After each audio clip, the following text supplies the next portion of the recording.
بسم الله الرحمن الرحيم. رب اشرح لي صدري ويسر لي امري واحلل عقدة من لساني يفقهوا قولي. استكمالا لتعليم سلسلة الجاكار.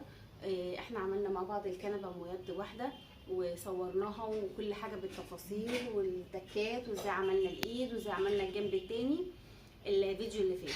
وزي ما وعدتكم ان انا مش هطول عليكم، هنعمل دي الكنبة ديت بسيطة جدا من غير ايادي. دي للناس اللي لسه داخلة القناة جديد هتعرفها، واللي عايز بقيه الركنه يتابع معايا القناه. قبل ما نبدا الفيديو ما تنسينيش بقى في احلى لايك كده وتشجيع وكومنت حلو، وقولي لي ايه النقطه اللي كانت الشرح فيها مبسط وايه النقطه اللي انت مش فاهماها. نعيدها تاني في الفيديوهات الجايه، وان شاء الله نبقى نخلص مع بعض فيديو الزاويه برضو على خير.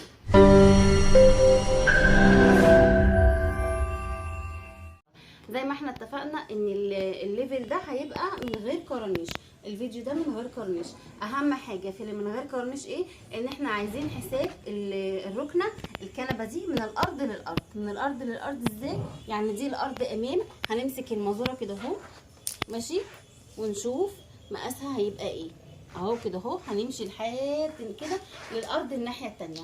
طيب احنا اتفقنا المره اللي فاتت ان من الارض للارض بيبقى في حدود 230 سم او 235 سم، انا بديله 200 ونص. انا كده شايله الشلته عادي جدا. ده اول مقاس مهم، انا قصيتها تمام. هنمسك بقى المقاس التاني المهم، ان احنا هنشوف طول الكنبه سواء في الظهر او من الشلته، مش هتفرق معايا. احنا الظهر اهو ده طولها 82 سم، هنزود 20 سم. ليه؟ علشان العمق من الناحيه دي والعمق من الناحيه التانيه. تمام؟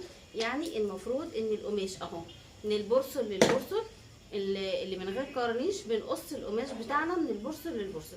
ليه؟ علشان خاطر ما وصلش، عشان ما يبقاش في توصيل مكان الكورنيش، تبقى القطعه كلها قطعه واحده. الركنه دي يعني او الكنبه دي قطعه واحده، هيبقى في بس هنا للجنب هنا توصيله والجنب هنا توصيله، او لو هنا في يد تمام، هنا في كتف تمام، ده ليه حسابات تانية. طيب انا هعمل ايه؟ انا كده بوسع بس شويه ال10 سم بتوع العمق ده، وهعمل حسابي في ال10 سم بتوع العمق ده. طيب 80 و20 كام؟ 80 و20 هيبقى 102، لان هنا دي 82 و20 اهو 82 سم زائد 20 102. يبقى انا هخصم من العرض بتاعي القماش ده كله، هخصم منه ال 102 وبعد كده هرجع لكم. هقصهم اهو، هقصهم علشان ما اطولش عليكم الفيديو، هخصمه وارجع لكم. انا دلوقتي بخصم من عرض القماش، عشان عرض القماش زي ما احنا اتفقنا المره اللي فاتت في كل فيديو ان هو بيبقى 160 سم بيمط لحد 190 سم. طبعا احنا بنبهبه في ايدينا، ما بنتكلش ان هو بيمط.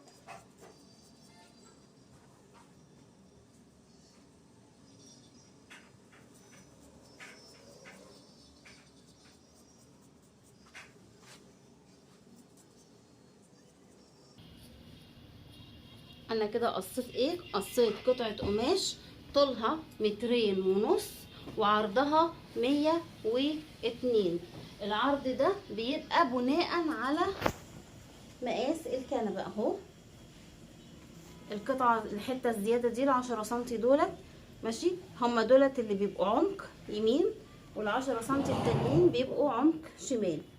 طيب تمام. هنعمل ايه بعد كده؟ الخطوه اللي جايه كل ده علشان خاطر ما نوصلش في القماشه، عشان شغلنا كله يبقى حته واحده. هنعمل ايه بعد كده؟ هنقفل بقى، هنقفل الطول ده. طول الظهر بيبقى من 50 ل 60 سم. انا عندي طول الظهر هنا اهو 52 سم. هنقفلها، هناخد فرد ماشي، هناخد فرد هنا كده اهو علشان نقفل الجنبين زي بعض. هناخد الفرد ده وهننزل بيه كده اهو، هنقفل الحته دي، وبعد ما نقفل الحته دي هرجع لكم. بصوا يا جماعه، اللي ما عندهوش طبعا ركن عايز يفهم ايه اللي حصل. المترين ونص احنا خصمنا منهم ظهر الكنبه، ظهر الايه الكنبه اللي هو بيبقى 85 سم. ادي الظهر. دايما الامام بيبقى اكتر من الخلف. الخلف. ليه؟ لان الامام بيبقى متصل معاه القاعده والصدر، لكن الخلف بيبقى ما هو لوحده. ماشي، ادي كده اهوت احنا سرجنا الجنبين، خدنا فرطتنا زي ما احنا متعودين وسرجنا كده الجنبين. تمام. هنشوف هنركب ازاي الجناب بمنتهى البساطه. اهو بصوا القماش جميل مبحبح، مش مشدود، بتركبيه بكل سهوله. اهو بصوا بصوا من ورا، بصوا من ورا عامل ازاي. تمام. كل ده طبعا مع الاستك هيتلم. اهو الكنبه دي يا بنات دي بقى مترين، ممكن كنبه لحد مترين. الموديل ده يمشي معاكي اكتر من مترين. في طبعا زي ما انا قلت لكم قبل كده في كذا قصه، يعني انا بعمل كذا قصه. ده الجنب اهو اللي انا قصاه. طيب الجنب ده عايزه تظبطيه ازاي؟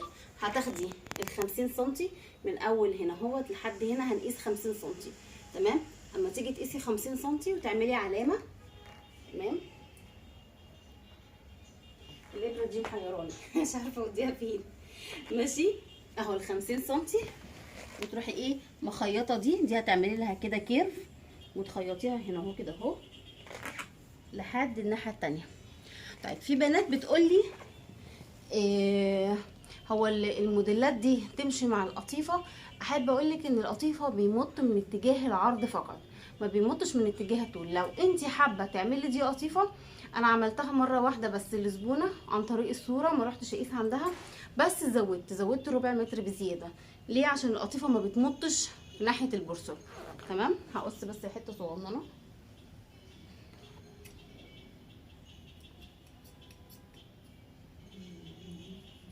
كل مقصاتي ما يعلم بيها غير ربنا. عايزين كلهم كده مره واحده يروحوا لحد يسننهم. هو الفيديو ده صغير ان شاء الله مش هطول عليكم فيه، بس انا دايما بحب اديكم التكات والتفاصيل عشان متحتاجوش لحاجه تاني. اهي زي ما احنا اتفقنا، اهم حاجه عندنا العلامات.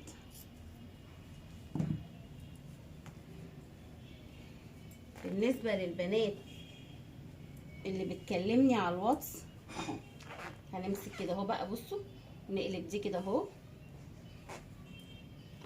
باينه، انا بسرجها اهو قدامكم علشان اللي لسه مبتدئه توصل لها المعلومه.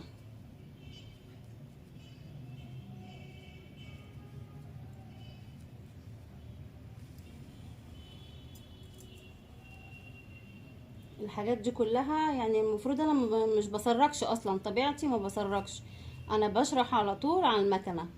بس انا عملت موضوع السراجه ده وان انا اعلمكم عملي علشان البنات اللي لسه داخله المجال جديد.